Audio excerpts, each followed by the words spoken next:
It started with a whisper. 7-year-old Tina had always been an imaginative child.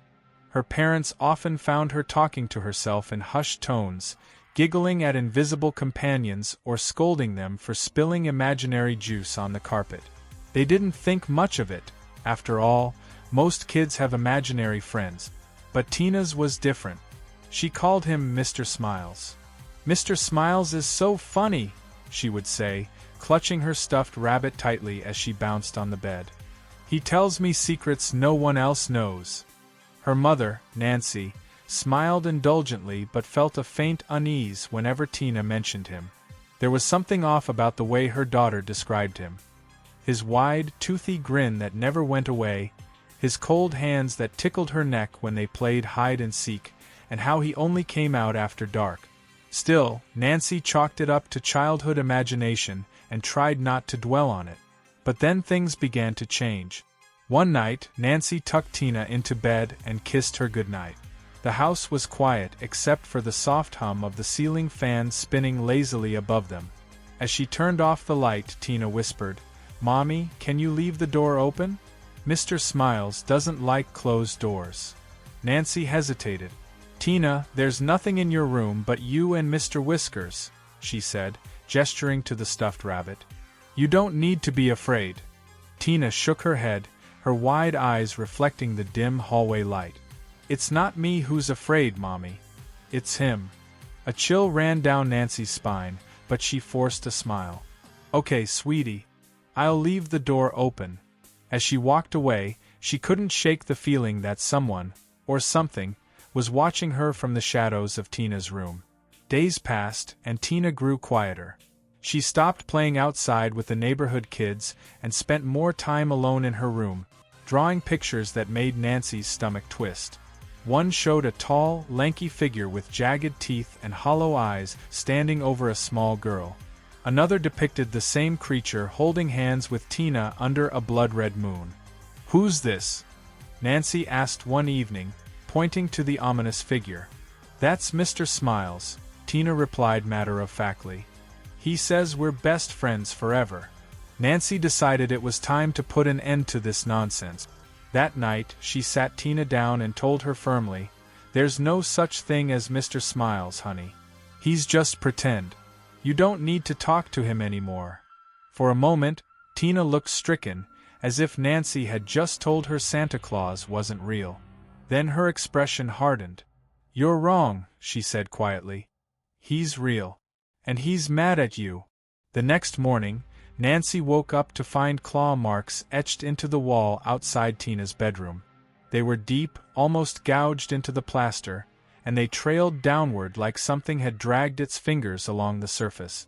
Her heart raced as she rushed into Tina's room, but the little girl was already awake, sitting cross-legged on her bed with a serene smile. "Did you hear him last night?" Tina asked innocently. "He wanted to come inside, but I told him no." Nancy grabbed her daughter by the shoulders. "Tina, listen to me.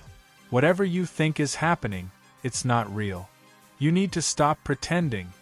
Tears welled up in Tina's eyes, but her voice remained eerily calm. "I'm not pretending, Mommy. He's here. And now he's angry." That night, Nancy stayed awake, determined to prove to herself, and to Tina, that there was nothing to fear. She sat in the living room with a cup of tea, listening intently for any unusual sounds.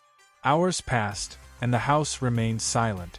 Just as she was about to give up and go to bed, she heard it, a low, guttural laugh coming from upstairs. It wasn't human, it was too distorted, too cruel.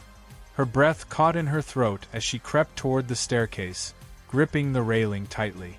When she reached Tina's room, the door was wide open. Inside, the air was icy cold, and the scent of damp earth filled her nostrils.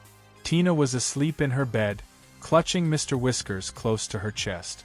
But standing in the corner of the room, barely visible in the darkness, was a figure. It was tall and impossibly thin, with limbs that seemed to stretch endlessly. Its face was obscured by shadow, save for a wide, unnatural grin that split its head in two.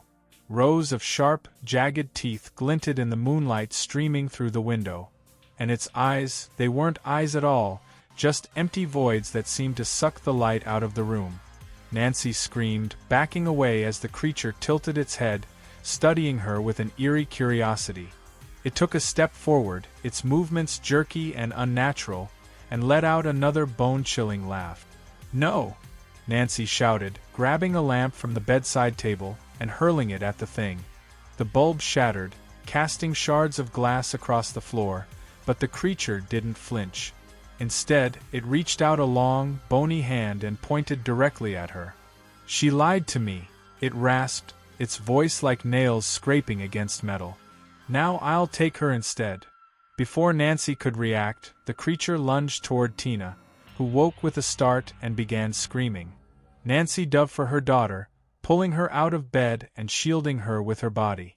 The creature loomed over them, its grin widening impossibly further as it raised a clawed hand. And then, suddenly, it froze. Tina's voice cut through the chaos, trembling but firm. "No. You promised you'd be my friend." The creature hesitated, its head tilting again, as if considering her words. For a moment, the tension in the room was unbearable. Then, with a final, ear-splitting laugh, the thing dissolved into shadow, slipping beneath the crack in the door and disappearing into the night. In the days that followed, Tina refused to speak about what had happened. She became withdrawn, spending hours staring out her window as if waiting for something, or someone, to return. Nancy tried everything to comfort her, but nothing worked. One evening, as Nancy tucked Tina into bed, she noticed something new on the nightstand.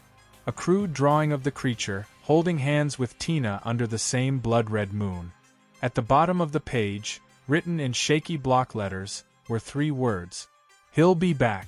And somewhere, deep within the shadows of the house, a familiar laugh echoed softly.